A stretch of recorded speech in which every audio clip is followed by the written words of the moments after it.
All right, pitch number 2. Sarah Khaki with Facing the Mirror.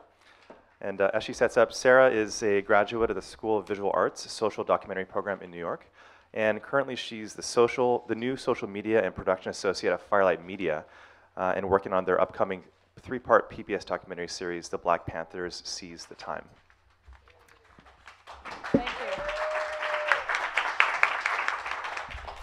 Hi, everyone. It's really an honor to be here. My name is Sarah Khaki, and I'm here with my project, Facing the Mirror.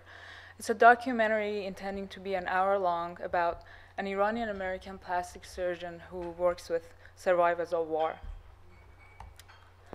Probably most of us in this room have experienced an unexpected event that have shifted the course of our lives forever. Whether it's war, tsunami, earthquake, or hopefully it's as less disastrous but just as life-altering, like losing a job or even immigrating to a new country.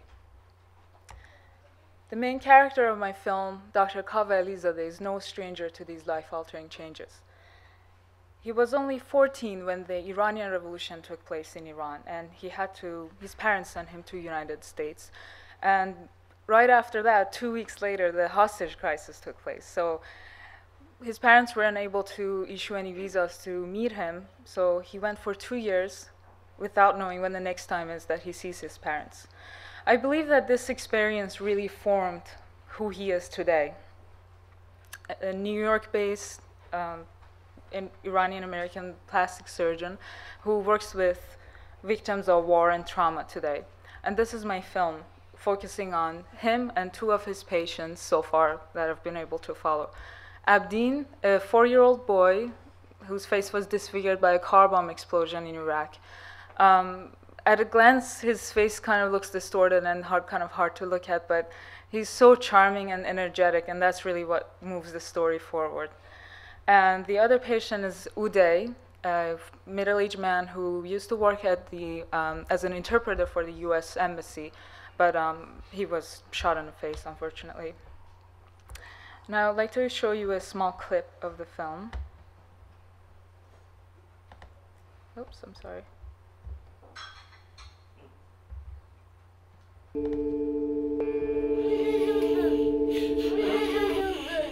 Oh, okay. Oh, okay. No, I want. Because I want to see my face in the mirror.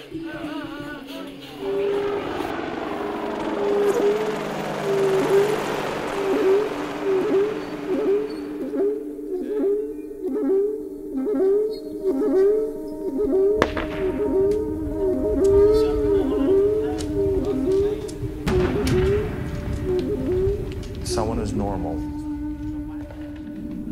Bomb goes off. Or they're shot.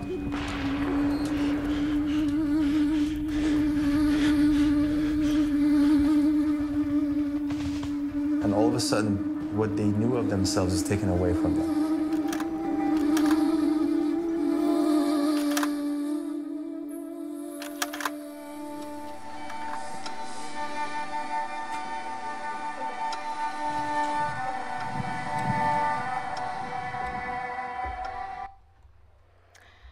This story is really close to my heart. I grew up in Iran during and after the Iran-Iraq War. As a child, I used to go on the streets and see a lot of men with missing limbs. This was considered normal at the time because men had to go to war, and if they survived, they either came back with a physical or a psychological damage.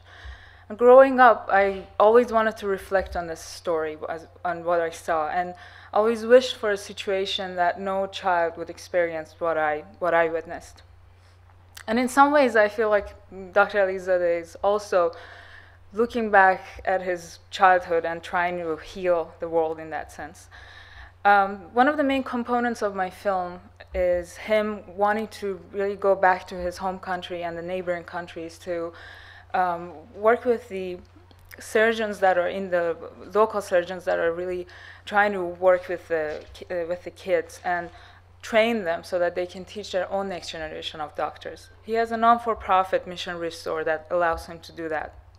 We wanted to go to Afghanistan last year around this time, where there are only 2 self-taught plastic surgeons in the entire country. But because of security reasons, we were unable to go, and those surgeons were unable to come here. To really fill this gap and create a dialogue, we're creating an online platform where experts in the field, volunteer experts in the field, just like Dr. Elizaleh, can have a dialogue with those that are in the emerging world. And we're using Afghanistan as an example now because we've already formed a relationship. And in this platform, they would upload educational web-based videos where, you know, they'll really show the techniques that needs to be shown for them to be able to see it and apply it in that sense. We're also having another component for the audience to get involved. Just one second, I have something here I wanted to show you. So that should be fine for now. Yeah, there's another component for the audience to be involved where they could also see the healing process. They could go on this online platform and see the healing process of the patients that are being affected by the way that by the surgeries that are being done with this dialogue. Please check out my Indiegogo campaign, where I'm raising research and development fund for the second phase of my production. I have a 40-minute cut of the film right now, and I'd like to be able to talk to or work with a story consultant before I embark on the second half of the production. And I like to also work with the design team to really work on the online platform. I'm very excited to be utilizing all these new tools to add to my storytelling, and I know that I wouldn't be able to do that without your help. Thank you, and this is my hashtag.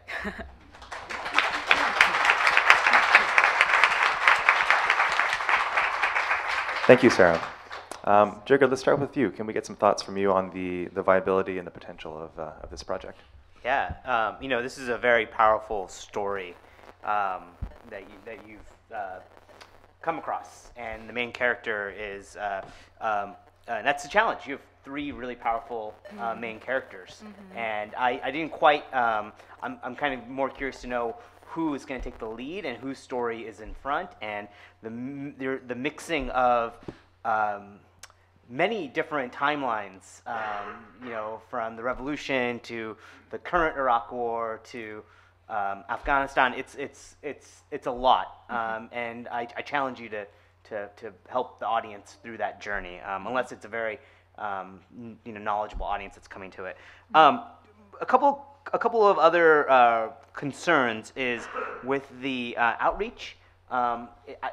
I understand it's the doctor's outreach and his NGO and his mission, and I'm very curious to know your mission. What do you want to do with this film? And then just a very small thing, I'll leave it at this, is does anyone actually remember the bit.ly link? Just a very, and this is another thing for all filmmakers, is just have some consistency there. So I would get bit.ly/facing the mirror as a way to be able to spread the URL, because no one's going to remember Z5213. Absolutely, yeah. I was, yeah, working on that. Really powerful story, and I really commend you for taking a topic that people know very little about and opening up an opportunity to really think about the consequences of war in new ways. So I think that's fantastic and has a lot of potential in terms of the social change piece. I agree with Jigar on the piece around the challenge of these many different stories and trying to kind of pull that together, and I'm curious how you're kind of beginning to conceptualize that. I think the social media engagement campaign piece of it is really compelling. I think it could be really powerful. Again, partnerships will be really important in terms of getting it out there, because, you know, creating something like this has a lot of potential if it can really be out there and can get exposure. And additionally, opportunities for people to contribute funds to surgeries, because these are so, I don't know if that's Absolutely. A piece of it, yeah. But I just think it's a great kind of track for the story. You are very poised and a great presenter. Oh, you really wonderful. are. You just have this connection with the audience. When I saw your video on the Kickstarter campaign, So I just, that always helps, right? And I do believe, I echo their comments, this is a very powerful story, especially in a place like San Diego where we have many military who have gone over to Iraq and in the Middle East. And I could see how this would be, could potentially screen here in San Diego. Your trailer was short and to the point. And I love that you found a need and that you're using social media to connect these volunteer medical experts in the field to fill that need. I'm also curious, though, beyond just following the stories of the individual survivors, how you're going to engage the audience.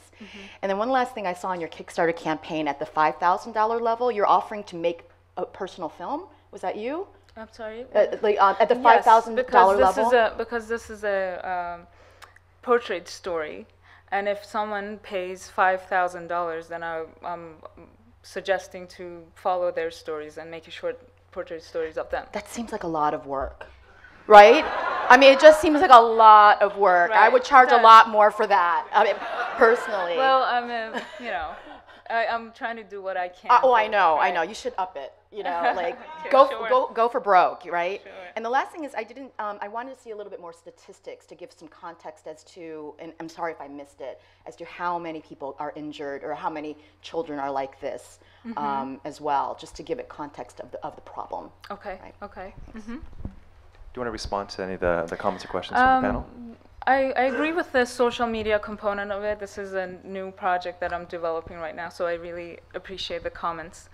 In terms of the film itself, I really struggled in the editing room with the story. That was a good point that you mentioned.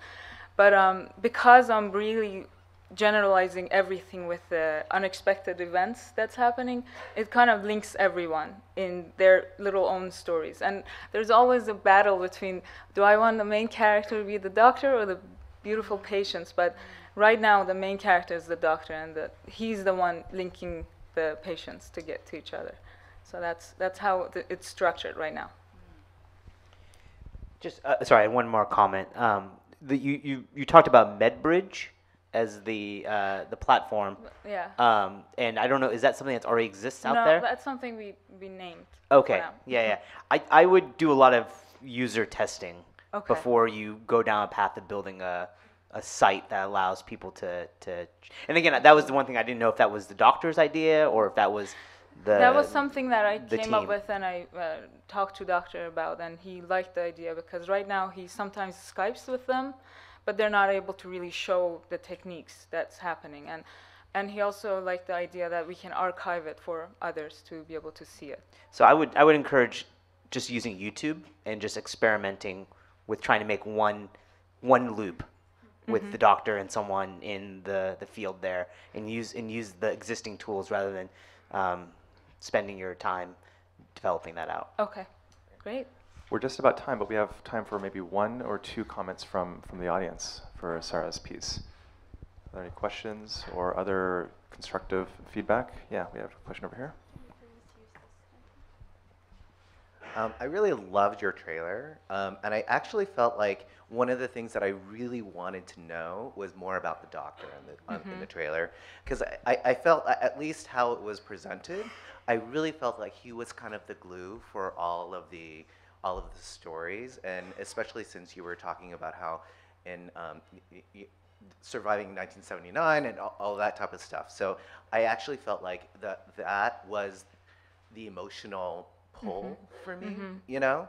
And in some ways, you were talking about a portrait documentary, and you know, I felt like that was it would be a beautiful way to introduce all of these characters, and I really wanted to get a strong sense of what his drive was, you know, and what his needs were, you know, and I think that could be very, very powerful. Great. Thank you. Thank Well, you. Sarah, thank you so much. Thank you.